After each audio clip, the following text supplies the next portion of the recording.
హరే కృష్ణ ప్రభుజీ. హరే కృష్ణ. ఎలా ఉన్నారు ప్రభుజీ? దయ. ప్రభుజీ, ఉగాది రాబోతోంది. మనందరికీ కూడా తెలుగు వారికి నూతన సంవత్సరం ఆ రోజు నుంచి ప్రారంభమవుతోంది. నిజంగా ఉగాది అనగానే ఏదో ఒక మార్పుని కోరుకోవాలి, కొత్తదనం అంటే అన్ని రకాలుగా కొత్తదనం వస్తుంది, ప్రకృతిలో మార్పులు వస్తాయి, మన జీవితంలో కూడా ఏదైనా మార్పులు రావాలి అని చెప్పి ఆశిస్తూ ఉంటారు.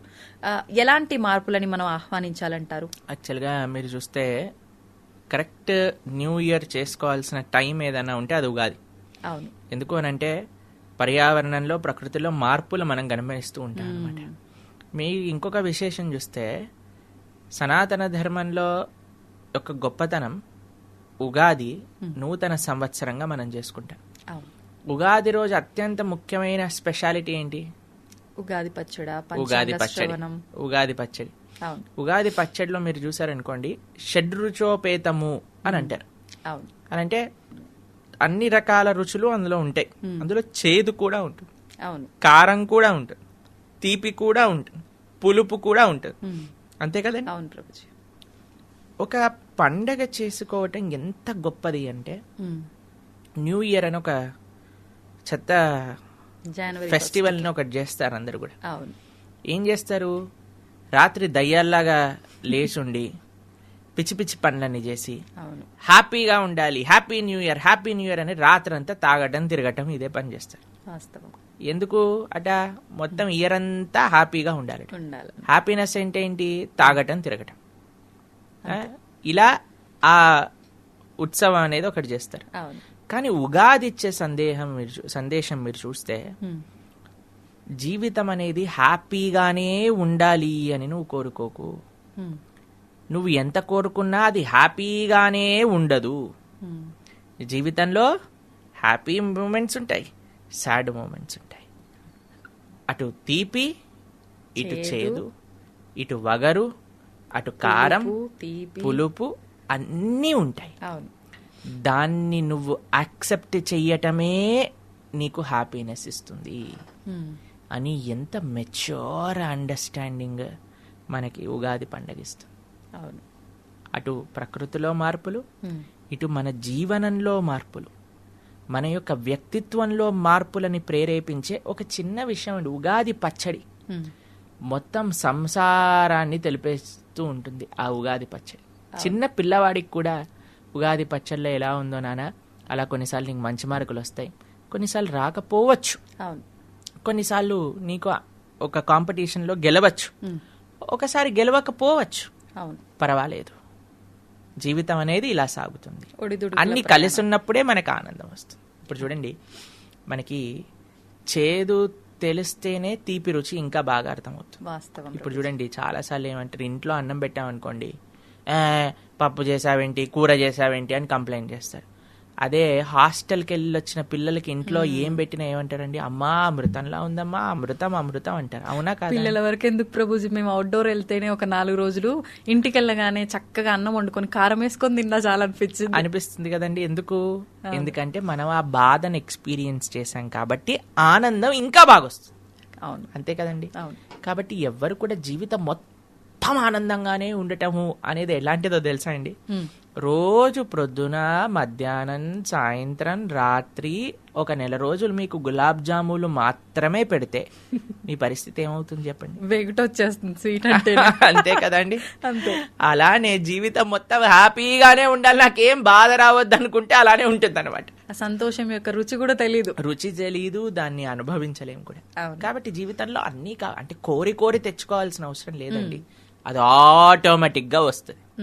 ఆటోమేటిక్ గా మనకి అపమానం, జయం, అపజయం, లాభం, నష్టం ఇవన్నీ వస్తుంటాయి. దీనికి మనం ప్రిపేర్డ్ గా ఉండాలి, జీవితంలో తెలుసుకొని ఉండాలి. అది తెలుసుకున్న వాడు ఎప్పుడు కూడా, ఇప్పుడు చూడండి, చిన్ని ప్రాబ్లం రాగానే సూసైడ్. అవును, వింటున్నారా మీరు? ఎన్ని కేసులు వింటున్నారు? అవును. ఎందుకు ఇది జరుగుతుంది? ఎందుకంటే అసలు అపజయం వచ్చినా సరే పర్వాలేదు అనే విషయం తెలియట్లేదు. చిన్నదానికి పర్వాలేదు ఇది కూడా అనే జ్ఞానము లేదు. ఎందుకంటే మనం ఏం చెప్తున్నాం? బాగా చదువుకో, ఎందుకు? ఆనందంగా ఉంటావు. మంచి ఉద్యోగం తెచ్చుకో, ఆనందంగా ఉంటావు. మంచి పెళ్లి చేసుకో, ఆనందంగా ఉంటావు. ఇది చెయ్యి, ఆనందంగా ఉంటావు.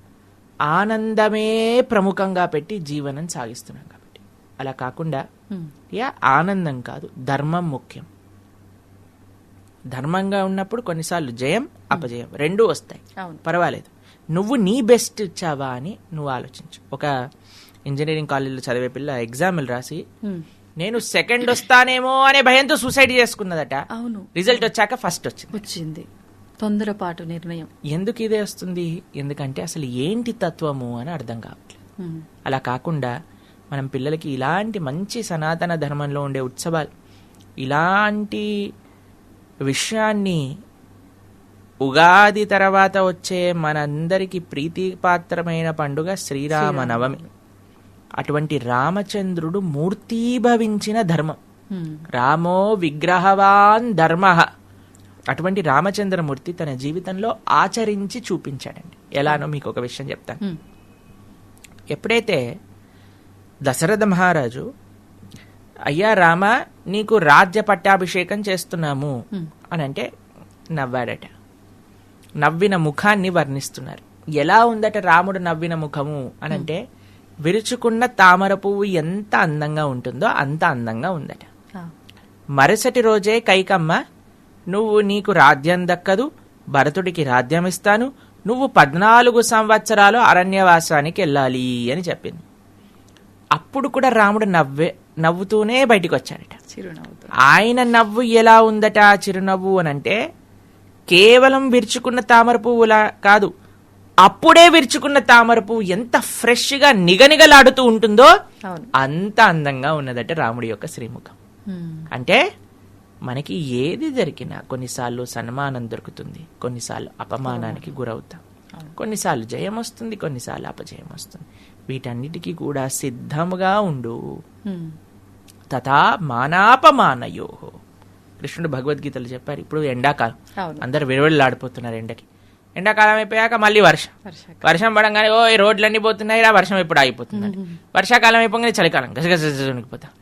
ఇవన్నీ మారుతూనే ఉంటాయి. మనం ఆపగలుగుతామండి? లేదండి, నాకు మామిడి పండ్లు ఇష్టం, మొత్తం సంవత్సరం అంతా ఎండాకాలమే కావాలి. ఆగలుగుతామా? ప్లస్ మీరు చూడండి, ఒక్కొక్క కాలానికి ఒక్కొక్క డిసడ్వాంటేజ్ ఉంది, అడ్వాంటేజ్ ఉంది. అవును, సమ్మర్ వేడి ఎక్కువ కానీ సెలవులు అప్పుడే వస్తాయి, మామిడి పళ్ళు వస్తాయి. అవునా కదా? ఇప్పుడు వర్షాకాలంలో వర్షాలు పడుతుంటాయి, చాలా ఇది సోమరతనం అనిపిస్తుంది, ఎక్కడికి పోబుద్ది కాదు, బట్టలారం. కానీ ఎక్కువ వర్షం పడి రోడ్లన్నీ జామ్ అయిపోతే మనకి ఆఫీస్ సెలవు వచ్చేస్తుంది. అవును, మేము చిన్నప్పుడు వెయిట్ చేస్తుండే వాళ్ళం, ఎప్పుడు వర్షం పడి మొత్తం తుఫాన్ వచ్చి రోడ్లన్నీ నిండిపోయి స్కూల్కి హాలిడే ఇస్తా. మా స్కూల్ వాళ్ళు ఎంత వర్షం పడ్డా హాలిడే ఇచ్చేవాళ్ళు కాదనమాట. అయితే మాకు చాలా బాధేస్తుంది, ఇంత వర్షం పడ్డా ఎందుకు సెలవులు ఇవ్వట్లేదని. ఇప్పుడు మాత్రం చిన్న చిన్న దానికి వర్షాలు పడితే ఫ్యాన్లు ఎక్కడ పడిపోతున్నాయో, గోడలు ఎక్కడ పడిపోతున్నాయో చాలా సెలవులు ఇచ్చేస్తున్నారు. తర్వాత ఇప్పుడు చలికాలంలో చలి ఎక్కువ ఉంటుంది, కానీ మంచి ఆహ్లాదకరమైన వాతావరణం ఉంటుంది. కాబట్టి అన్నిటికీ ఒక మంచి ఒక చెడు అనేది ఉంటుంది. అలానే జీవితంలో కూడా మనం హ్యాపీగా మనకు వచ్చే మంచి చెడులు రెండింటినీ యాక్సెప్ట్ చేసుకుంటూ నడుస్తూ ముందుకెళ్తే అది జీవితం యొక్క పరమార్థం. నూతన సంవత్సరము అని అంటే ఒక కొత్త మార్పు వైపు మనం మారటం.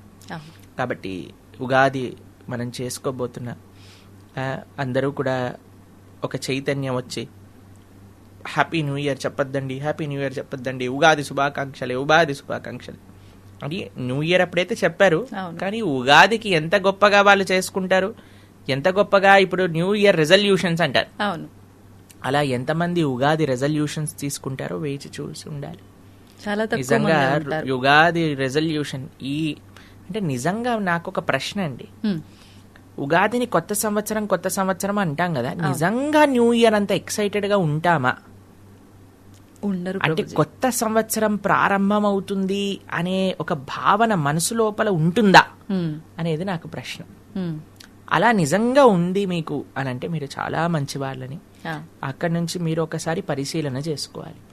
పాత సంవత్సరం మొత్తం కూడా నేనేమేమి తప్పులు చేశాను, కేవలం ఏమేమి తప్పులు చేయటం కాదు, నేను ఏమేమి మంచి పనులు చేశాను, ఏమేమి పెంచగలుగుతాను మరుసటి సంవత్సరంలో, ఏ తప్పులు నేను తగ్గించుకుంటా, ధర్మాచరణ ఎంత చేశాను, ఇంకెంత ధర్మాచరణ చెయ్యాలి.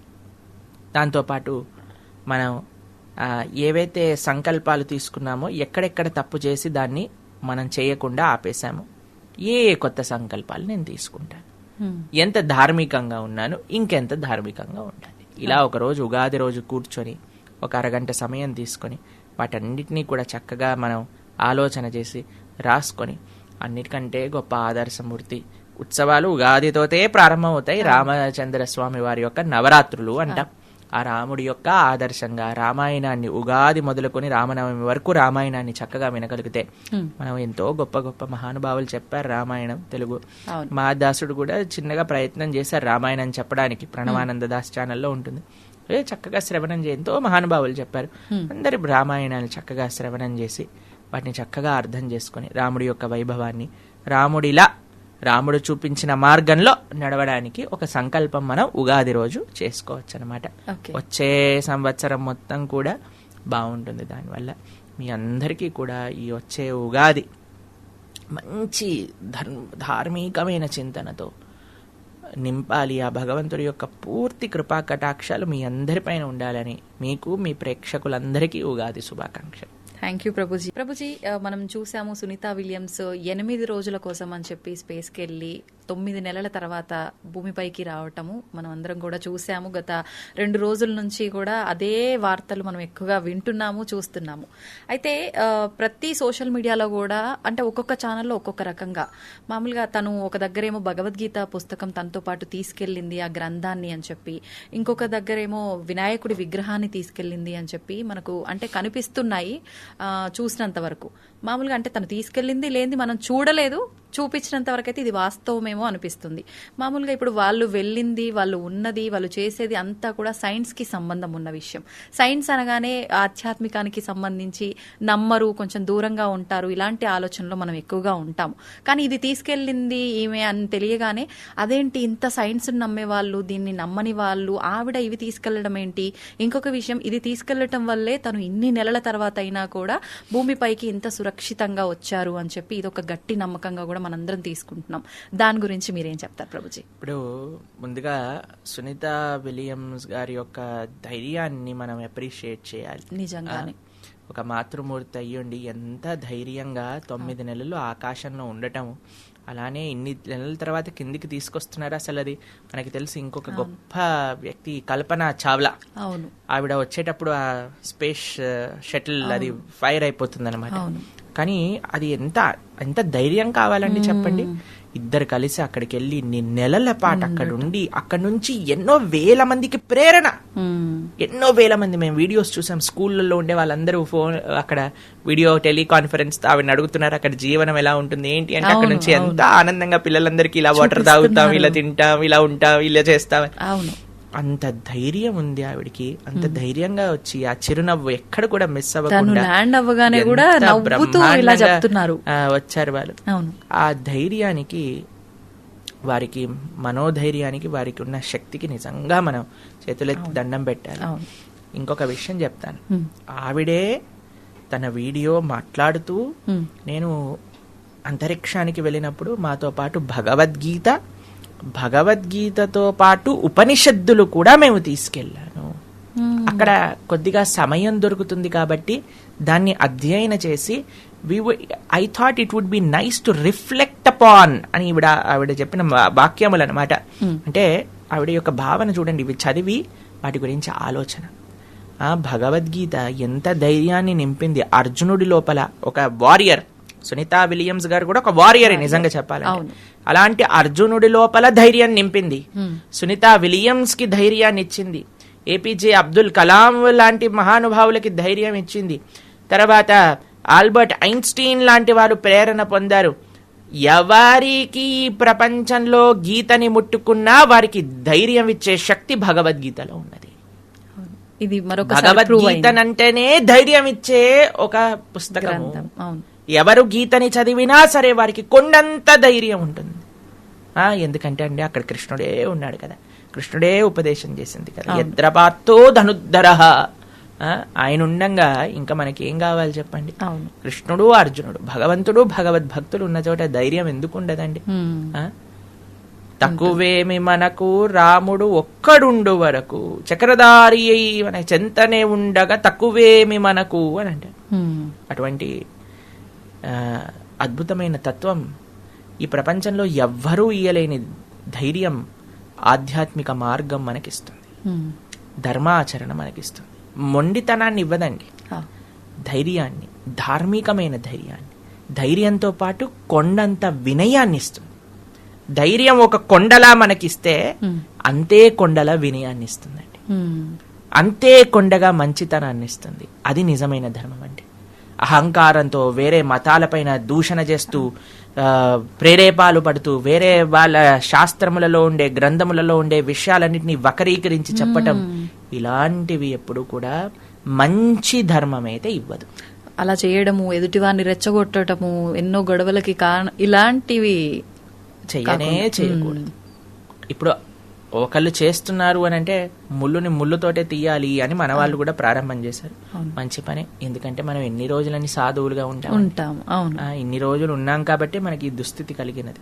ఇప్పుడైనా సరే హిందువు మేలుకోవాలి అంటే లేచి కత్తులు పట్టుకొని పోవాలని కాదు. మేలుకోవాలి అని అంటే లేచి కనీసం వాడి పుస్తకంలో ఏముంది చదువుకుంటే. సునీతా విలియమ్స్ స్పేస్ లో చదువుతుంది, వీడు భూమిపై నుండి చదవట్లేదు. వీడికి అన్న అవకాశాలు ఉండి కూడా చదవలేకపోతున్నాడు. ఎంత విచిత్రం. బయట వాళ్ళని మనం అంటున్నాం కానీ బయట వాళ్ళని ఎందుకు అనాల్సి వస్తుందంటండి. వాడు నిన్ను మూర్ఖుడిగా ఎందుకు చేస్తున్నారంటే నువ్వు చదవట్లేదు కాబట్టి నీ విశేషం. న్యూటన్ ఏమంటారో తెలుసా అండి, where science ends spirituality starts అని అంటారు. ఎక్కడైతే శాస్త్రజ్ఞానం ఎక్కడైతే ఆగుతుందో, విజ్ఞానం ఎక్కడైతే ఆగుతుందో అక్కడ స్పిరిచువాలిటీ, ఆధ్యాత్మిక భావన అనేది ప్రారంభం అవుతుంది. కాబట్టి వీళ్ళు సో కాల్డ్ ఏథీస్ట్, మేము సైన్స్ నమ్ముతాం అని ప్రలేబాలు పెట్టి దేవుడిని దూషించే వాళ్ళందరికీ చప్పు దెబ్బ. నిజంగానే ఇస్రోకి సంబంధించిన ఏ లాంచ్ జరిగినా సరే వాళ్ళు వెంకటేశ్వర స్వామి వారి దగ్గరికి వెళ్ళి ఆరాధన చేస్తారు. సూలూరుపేటలో అమ్మవారు ఉంటుంది, ఆవిడ దగ్గరికి వెళ్ళి పూజ చేయిస్తారు. అలాంటి శాస్త్ర విజ్ఞానం తెలిసిన వాళ్ళేమో ఇలా ఉంటే, మనకి ఇంత మిడిమిడి జ్ఞానం తెలిసిన వాడేమో సైన్స్ అని బయలుదేరుతాడు, దేవుడు లేడని బయలుదేరుతాడు. ఎంత విచిత్రం అనిపిస్తుంది అంటే, ఒక కథ చెప్తాను మీకు. ఒకసారి ఒక ఆయన నడుస్తుంటే జేబులో ఒక చిన్న హోల్ ఉందట. అయితే జేబు చినిగిపోయిందట. అయితే అందులోపల నుంచి 5 రూపాయల కాయిన్ ఒకటి వెళ్ళి ఒక కప్ప ఉండే ఒక తొరలో పడిందట.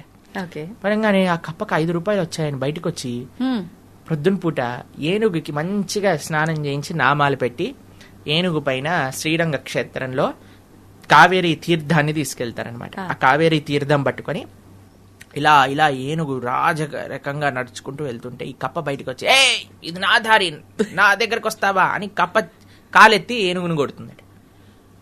ఏనుగు చూస్తుందండి కప్పని, ఒక్కసారి అడుగేస్తే అని కాలు దానిపైన పెట్టంగానే అది చట్నీ అయిపోయింది అనమాట. ఏనుగు అలా అని నడుచుకుంటూ వెళ్ళిపోయింది.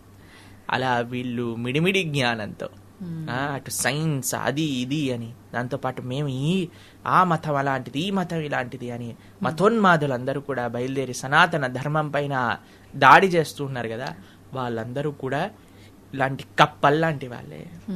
కొన్ని ఫాలోవర్లు వచ్చారు, నేను వీడియో చేస్తే 1,00,000 మంది వ్యూలు చూస్తున్నారు అని, నేనేదో గొప్పవాడిని అని నువ్వు పడే ప్రేరేపణలు ఎటువంటివి అని అంటే ఇలాంటివే.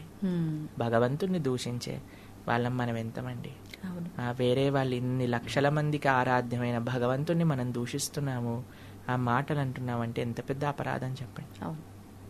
కాబట్టి నువ్వు నాస్తికుడివా, నీ ఇంట్లో ఉండు, నిన్నెవడూ మాట్లాడమనలేదు. ఆ మూఢనమ్మకాల్ని ఖండించాలి. మీకు ఒక విషయం చెప్తాను, మనం కూడా ఎప్పుడైనా సరే మూఢనమ్మకాల్ని ఖండిస్తాం. మీరు మా మాటల్లో వింటాం, ఎప్పుడు కూడా అశాస్త్రీయమైన విషయాలను మనం ఒప్పుకో మాట్లాడడం.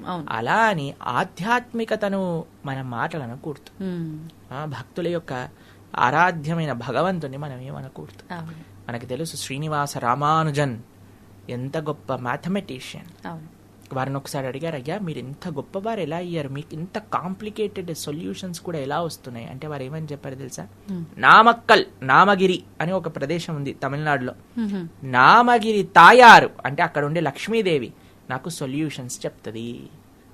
నామగిరి తాయారు నాకు చెప్పిందే నేను రాస్తాను. వారి యొక్క జీవిత చరిత్రలో అది భద్రపరుచున్నదండి. నామగిరి తాయారు యొక్క ఆశీర్వాదం, ఆవిడ చెప్పటం వల్ల, ఆవిడ అనుగ్రహం వల్ల నాకు వస్తుంది. మనము జీవితంలో ఇలా మాట్లాడతారు చూడండి, టీవీల పైకి వచ్చి సైన్స్ వైన్స్ అని, అలాంటి వాళ్ళు జీవితంలో సాధించింది ఏం లేదు. అలాంటి వాళ్ళ వల్ల ఉపయోగము ప్రపంచానికి ఏం లేదు. అలాంటి వాళ్ళని ప్రపంచం గుర్తుంచుకోనూ లేదు. అంతే. ఎవరినైతే గుర్తుంచుకుందో వాళ్ళందరూ వినయంగా ఉన్నవాళ్ళు, భగవంతుడిని యాక్సెప్ట్ చేసిన వారు, భగవంతుడిని ఆధ్యాత్మికంగా ఉన్నవారికి ఆ కీర్తి లభించింది. అది అన్నిటికంటే గొప్ప విషయం. అంటే ఏదో శక్తి లేనిదే మనం ఎలా ఉన్నాము అనే ఒక ఆలోచన ఎందుకు చేయలేకపోతున్నారో అర్థం కావట్లేదు. చూడండి, మూర్ఖులకి ఆ ఆలోచన వచ్చినా అది అర్థం చేసుకునే తత్వం ఉండదండి. అందుకే అంటాం కదా, మనం గుర్రాన్ని నది వరకు తీసుకుని రాగలుగుతాం కానీ నీటిని తాగించలేము. అవును. కాబట్టి ఆలోచన చేస్తే ప్రతిదీ అర్థమవుతుంది. అంత ఎవిడెంట్ గా ఉన్నా సరే అర్థం కావట్లేదు అని అంటే వారి యొక్క అజ్ఞానం, వారి యొక్క అహంకారం అదే వారిని కప్పేస్తుంది అనమాట. ఎవరైతే వినయంగా ఉంటారో భగవంతుడు అన్ని మంచి విషయాలు వారికి తెలియజేస్తారు, అందులో ఎటువంటి సందేహం లేదు. అంటే అది ఇప్పుడు అలా ఉండటం కూడా వాళ్ళ గత జన్మ కరుణ బట్టే ఉంటుందా ప్రభుజీ? అలా నాస్తికత్వంగా భగవంతుని దూషించి మాట్లాడటం ఇదంతా కూడా, లేదంటే ఈ జన్మలో ఉండే అజ్ఞానంతో కళ్ళు మూసుకుపోవటమేనా? అంటే ఏంటంటే అండి, ఎన్ని జన్మల సంస్కారములు మనతో వచ్చినా సరే మనం కానీ వినయంగా ఉంటే, అరే నాకు తెలీదు అనే భావన నా లోపల ఉంటే, తెలుసుకుంటాను అని ప్రయత్నం చేస్తే, వినయంతో స్వామిని శరణాగతి చేస్తే భగవంతుడు సాక్షాత్కరింపజేస్తాడు. దాంట్లో ఎటువంటి సందేహం లేదు. కాబట్టి నా కర్మ వల్ల నేను ఇలా ఉండడానికి అనటం కంటే నేను మారుతాను అనే ఒక సంకల్పం తీసుకోవటం చాలా గొప్ప సంకల్పం. చాలా సంతోషం ప్రభుజీ. నిజంగా సునీత విలియమ్స్ గారిని ప్రతి ఒక్కరు కూడా ఆదర్శంగా తీసుకోవాలి. ప్రతి విషయంలో తను ఉన్నది ఎక్కడ, మనం ఉన్నది ఎక్కడ. మీరు చెప్పినట్టుగా ప్రతి ఒక్కరూ గీతని చదవటం కనుక మొదలు పెడితే మనకు మార్పు వస్తుంది జీవితంలో. ఇంత ముందు కూడా మనం మాట్లాడుకున్నాము. అటువంటి ఒక ప్రారంభం అనేది ఎలాగో మనకు నూతన సంవత్సరం రాబోతుంది కాబట్టి మీరు ఇందాక ఆ టాపిక్ లో కూడా చెప్పారు, ఆ రోజు నుంచి ఇలాంటి గ్రంథాలని చదవటం మొదలు పెడితే ఇలాంటి అజ్ఞానంతో ఉన్న వాళ్ళకి ఒక మంచి మార్పు మొదలవుతుంది అని ఆశిద్దాం. ప్రభుజీ, భగవంతుని విషయానికి వచ్చేసరికి మనం క్షేత్రాలకు వెళ్ళినప్పుడు చూస్తుంటాం, ముఖ్యంగా తిరుపతి అనేసరికి ఆయన ఖచ్చితంగా మొక్కులు ఫేమస్. అక్కడ తలనీలాలు అందులో ఒకటి భాగంగా. అంటే ఎందుకు తలనీలాలు అనేది ఎందుకు ఇవ్వాలి? ఆయన భగవంతుడు అడుగుతాడా తలనీలాలు ఇవ్వాలని చెప్పి? ఏంటి దాని గురించి తెలియజేయండి. ఇంకొక విషయము, కొబ్బరికాయ.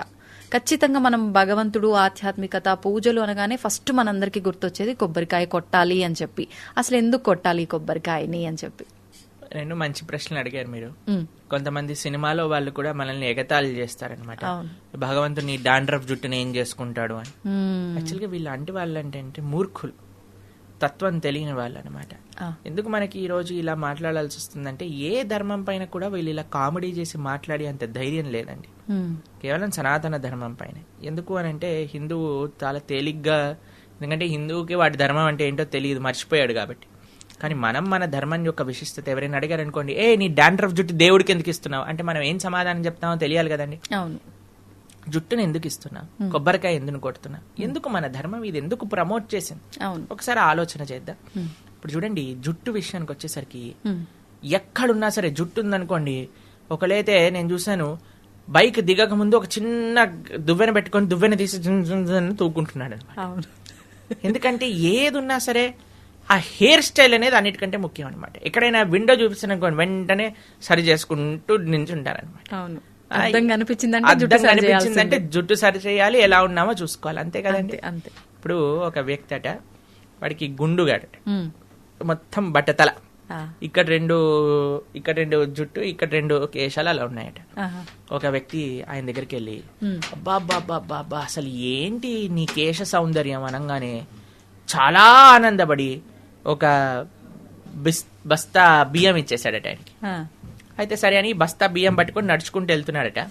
నడుచుకుంటూ వెళ్తుంటే ఇంకొక ఆయన అడిగాడట, అరే ఈ బస్తా బియ్యం ఎక్కడి నుంచి వచ్చారా? ఆ బట్టతలోడు ఇచ్చాడు అన్నాడు.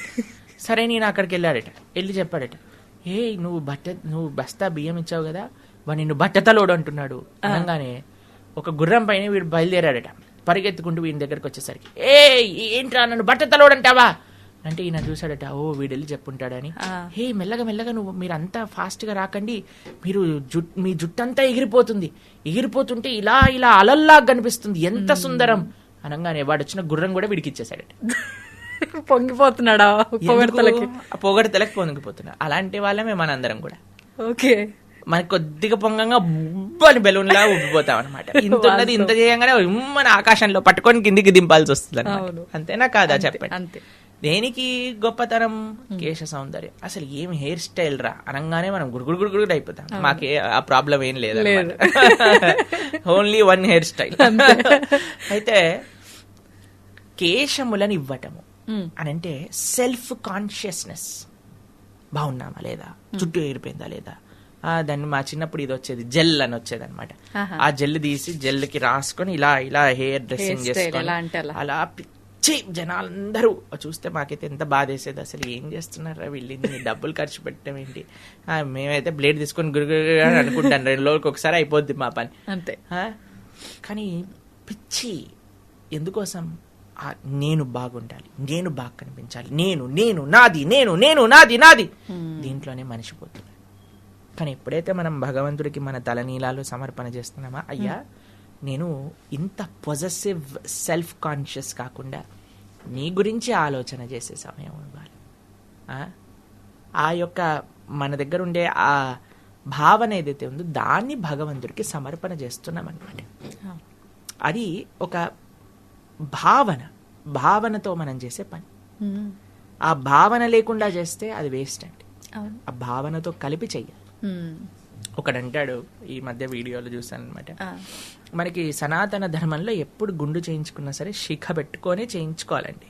ఓకే, ఎందుకని ప్రభుజీ? అది మన ధర్మం, మన సాంప్రదాయం. ఎవరైనా సరే, ఏ వర్ణంలో ఉన్న వాళ్ళైనా సరే, ఎక్కడైనా సరే, హిందువులు అంటే ముందుగా ఒక విషయం ఏంటి అంటే స్త్రీలు గుండు చేయించుకోరాదు.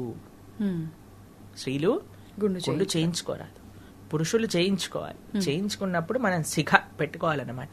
ఇది చాలా ముఖ్యమైనది. ఓకే. ఒక ఆయన అంటాడు, తిరుపతిలో శిఖ పెట్టకుండా మొత్తం బోడిగుండు చేసేస్తారు కదా, అంటే అది బౌద్ధారామము, బుద్ధుడి యొక్క ప్రదేశం అని దాని వల్లే తెలుస్తుంది అని అన్నాడు అనమాట. ఇప్పుడు చూడండి, మేము ఎన్నో ప్రదేశాలు, ఎన్నో దేశాలలో బౌద్ధారామాలకు వెళ్ళాం. అక్కడ అందరూ అగరబత్తులు చూపిస్తారు. అగరబత్తులు చూపించడం ఎవరి సాంప్రదాయం? మనం చూపిస్తాం కదా, అంతే కదా. అలానే బౌద్ధ రామాలన్నీ కూడా హిందువులవే అని మనం అంటామా? లేదు. అంటే ఎలాగా మాట్లాడేస్తున్నారు జనాలంటే మాకు నవ్వు వస్తుంది. ఏది తోస్తే అది మాట్లాడే. ఒక ఆయన మాట్లాడతాడు, ప్రబుద్ధుడు. ఏమంటాడంటే, రాముడు 10 లక్షల సంవత్సరాలు పూర్వం అని ఎలా చెప్తారు? ఎందుకంటే హిస్టరీ ప్రకారంగా మనకి కేవలం ఒక 4000 సంవత్సరాల ముందే మనకి స్టార్ట్ అయిపోయింది అని. అదే హిస్టరీని సైన్స్ ప్రకారంగా కానీ మనం చూస్తే మనుషులు కోతుల నుంచి వచ్చారు అని ఉంటుంది, కానీ ఒక 2 మనుషుల నుంచి వచ్చాయి అని చెప్పరు. అంతే. మన ధర్మం గురించి చెప్పేటప్పుడేమో సైన్స్ హిస్టరీ కావాలి, వాళ్ళ ధర్మం దగ్గరకు వచ్చేసేదేమో వాళ్ళ పుస్తకం కావాలి. అంతే. మన ధర్మాన్ని దూషణ చేసేటప్పుడేమో అడ్డమైన లాజిక్లన్నీ తీసుకొస్తాడు, వాళ్ళ ధర్మాన్ని ప్రశ్నిస్తేనేమో మాది సత్యం అంటాడు. అంతే. ఏంటండి అసలు ఎవరి స్వార్థం వాళ్ళదండి.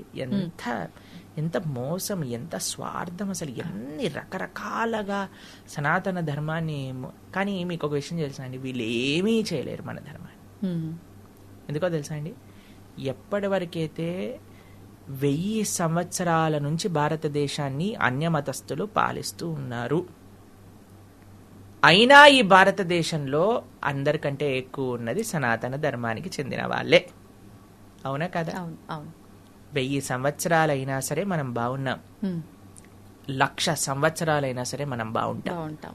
ఎప్పుడు మనము సినిమాలలో చూసి మన ధర్మాన్ని మనమే అవహేళన చేసుకోవటం ఆపినప్పుడు, తల్లిదండ్రులు పిల్లలకి ధర్మం గురించి, ధర్మ సూక్ష్మములు ముందు వాళ్ళు తెలుసుకొని పిల్లలకి చెప్పినప్పుడు, ఫ్యాషన్ పేరుతో, వెస్టర్నైజేషన్ పేరుతో మన సంస్కృతి సాంప్రదాయాలు, మన కట్టు బొట్టు ఆచరణని మనం వదిలేసితే మనకి నష్టం ఉంది. కానీ మనం ఇంకా సనాతన ధర్మానికి ముందుకు తీసుకెళ్ళాలి అని అంటే మనం జాగ్రత్తగా ఉండాలి. ఆ సాంప్రదాయాలన్నింటినీ కూడా మనం పాటించాలి చక్కగా. రెండవ ప్రశ్న మీరేమన్నారు? కొబ్బరికాయలు కొట్టడం. మాకు చిన్నప్పుడు ఏదైనా వ్రతం పూజ అయిందనుకోండి, ఒక్కొక్కళ్ళకి ఒక్కొక్క కొబ్బరికాయ ఇచ్చేవాళ్ళనమాట. కొబ్బరికాయ కొట్టు, కొబ్బరికాయ కొట్టు, కొబ్బరికాయ కొట్టు. ఇప్పటికి కూడా ఇక్కడే ఇంటికి వెళ్ళామనుకోండి, చిన్నగా ఉన్నప్పుడు మేము కొబ్బరికాయ కొట్టండి, కొబ్బరికాయ కొట్టు. ఏంటి అసలు ఈ కొబ్బరికాయలు కొట్టడం అర్థం కాలేదండి. అప్పుడప్పుడు మా చిన్నగా ఉన్నప్పుడు మా చేతులు పడిపోయాయి అందులో చాలా బాధేసేది. అబ్బా ఏంటి కొబ్బరికాయలు కొట్టడం ఏంటి, ఇల్లంత చిందరబందర ఏంటి, అసలు ఏంటి దీని లోపల ఉండే తత్వం ఏమిటి. మీకు అనిపించింది మన బుర్ర కూడా కొబ్బరికాయ లాంటిదే, గట్టిదైపోయింది అహంకారంతో అజ్ఞానంతో, టెంకలాగా అయిపోయింది. టెంక టింగ్ టింగ్ టింగ్ అని బుర్ర ఎట్లా అయితే మనకి లోపల నుంచి కొబ్బరికాయ పైన నీళ్లు పోస్తే మన లోపలికి ఎక్కుతుందా, ఏం ఎక్కదా. ఎందుకు, టెంక గట్టిగా ఉంది. కానీ ఆ గట్టి టెంక లోపల మధురమైన తీయదైన నీళ్లు, దాంతోపాటు కొబ్బరి లోపల తెల్లగా ఉండే పదార్థం ఉన్నాయి. ఎప్పుడైతే నువ్వు అహంకారాన్ని విడుతావో, అహంకారాన్ని భగవంతుడి యొక్క చరణముల దగ్గర బద్దలు కొడతావో, అప్పుడు నీ యొక్క స్వరూపం, తీయదైన స్వరూపం, కోమలమైన స్వరూపం అది బయటికి వస్తుంది. ఎప్పటి వరకైతే అహంకారాన్ని వీడవో అప్పటి వరకు నీ స్వరూపాన్ని నువ్వు తెలుసుకోలేవు. అది కొబ్బరికాయ కొట్టడంలో ఆంతర్యం. మరి ఇప్పుడు కొబ్బరికాయ తీసుకొని భగవంతుడి ముందేస్తే, స్వామి కొబ్బరికాయ ఎట్లయితే పగిలిందో నా అహంకారం అలా పగులుగాక, నా అజ్ఞానం అలా పగులుగాక అని స్వామికి విన్నవించాలి. కొబ్బరికాయ కొట్టడం తప్పు కాదండి. కొబ్బరికాయ ఫట్ అని కొట్టినప్పుడు వెంటనే మీరు ఆ ప్రార్థన చేయాలి, స్వామి కొబ్బరికాయ ఎలా పగిలిందో అలా నాలో ఉన్న దుర్గుణాలు కూడా అలా వెళ్ళిపోవాలి. అంతేగాని కొబ్బరికాయ కులిపోయింది, కొబ్బరికాయ ఏదో తప్పైపోతుంది, పువ్వు వచ్చింది ఏదో మంచి అయిపోతుంది, ఇలాంటివి ఏమీ లేదు. మాకు ఒకసారి పువ్వు వచ్చింది, దాని తర్వాత చెయ్యి ఇరిగింది, కాబట్టి ఇంక పువ్వు వస్తే మంచి అవుతుంది లేకపోతే ఇది అవుతుంది, అవన్నీ పక్కన పెట్టండి. మన భావన మంచిగా ఉండాలి. స్వామికి ఎందుకు నేను కొబ్బరికాయ కొడుతున్నా, ఎందుకు తలనీలాలు ఇస్తున్నా, ఎందుకు దండవత్ ప్రణామం చేస్తున్నా భగవంతుడి ఆలయంలో, ఎందుకు కాళ్ళు కడుక్కొని లోపలికి వెళ్తున్నా, ఎందుకు స్వామి దర్శనం ఆపాద మస్తకం ఎందుకు దర్శనం చేసుకుంటున్నా, తీర్థం ఎందుకు తీసుకుంటున్నా, ప్రసాదం ఎందుకు చూస్తున్నా, ఆలయంలో కూర్చోమని ఎందుకు అంటారు, ఇవన్నీ మనకి తెలిసినప్పుడు ఎంత ఆనందం అండి. అంతేకాని బల్లి పడింది, పిల్లి వెళ్ళింది, కుక్కొచ్చింది, ఇవన్నీ ఏంటండి అసలు. ప్రతి కదలికలో తప్పు, ప్రతిదాన్ని కుక్క, పిల్లి, నక్క, ఇవన్నీ గాడిద, ఇవన్నీ కూడా మన జీవితాన్ని నిర్ధారణ చేస్తే అసలు మనం ఎక్కడికి వెళ్తామండి. నీ చేతుల్లో ఉంది నీ జీవితం, నీ భావనలో ఉంది నీ జీవితం, భగవత్ కృపలో ఉంది జీవితం, నీ సంకల్ప బలంలో ఉంది నీ జీవితం. ఇది సనాతన ధర్మం ఇచ్చే ఒక అద్భుతమైన మార్గం. దీన్ని అందరూ కూడా కప్పిపుచ్చేసి ఏదో ఏదో రాళ్ళ వల్ల, లేదా ఏదైనా గీతల వల్ల, లేదా ఏదైనా రాయటం వల్ల, లేదా ఇది వల్ల వాళ్ళ వల్ల జీవితం మారిపోతుంది అంటే సారీ సార్, కాదు. ఉగాది పచ్చడి చెప్తుంది మనకి, ఇందాక మాట్లాడుకున్నట్టు మనం ఏమి చేసినా సరే షడ్రుచోపేరితంగానే జీవితం ఉంటుంది. లేకపోతే ఉగాది పచ్చడి ఎందుకంటే పానకం తాగొచ్చు కదా, అంతే. పానకంలో కూడా మిరియాలు పొడేస్తారు. అది మీకు విషయం చెప్తాను. మేము ఒకసారి ఒక స్వీట్ నేర్చుకుంటున్నాం అనమాట స్వామికి నివేదన చేయడానికి. అప్పుడు నేర్పించే వాళ్ళు మాకు చెప్పారు, ప్రభుజీ ఇంతైనా సరే ఉప్పు వేయాలి దీంట్లో స్వీట్ లో. ఏ స్వీట్ చేసినా పాలతో చేసిందంటే పగిలిపోతుంది అనుకోండి, జాగ్రత్తగా చూడాలి, కొన్ని కొన్ని దాంట్లో వెయ్యాలి. మేము చక్కెర పొంగల్ చేస్తున్నాం అనమాట, అప్పుడు కొద్దిగా ఉప్పు వేయాలి దీంట్లో అని అంటారు. ఉప్పు ఎందుకండి స్వీట్లో అంటే, ఆ ఉప్పు వేస్తే ప్రభుజీ మిగతా వేసిన సామాన్ల యొక్క టేస్ట్ బయటకు వస్తుంది. ఇప్పుడు చూడండి, మీరు కూరలో ఏం వేసినా సరే టేస్ట్ చూస్తే అసలు కూర టేస్ట్ అనిపించదు ఎప్పటి వరకు ఉప్పు సరిపడా అయ్యేంత వరకు. అవునా? అప్పుడు మిగతావన్నీ తెలుస్తాయి కదా. అలానే ఉప్పు వేయాలి, ఉప్పు వేసినప్పుడే తెలుస్తుంది. అలానే మన జీవితంలో కష్టం వచ్చినప్పుడే జీవితం బ్యాలెన్స్ అవుతుంది.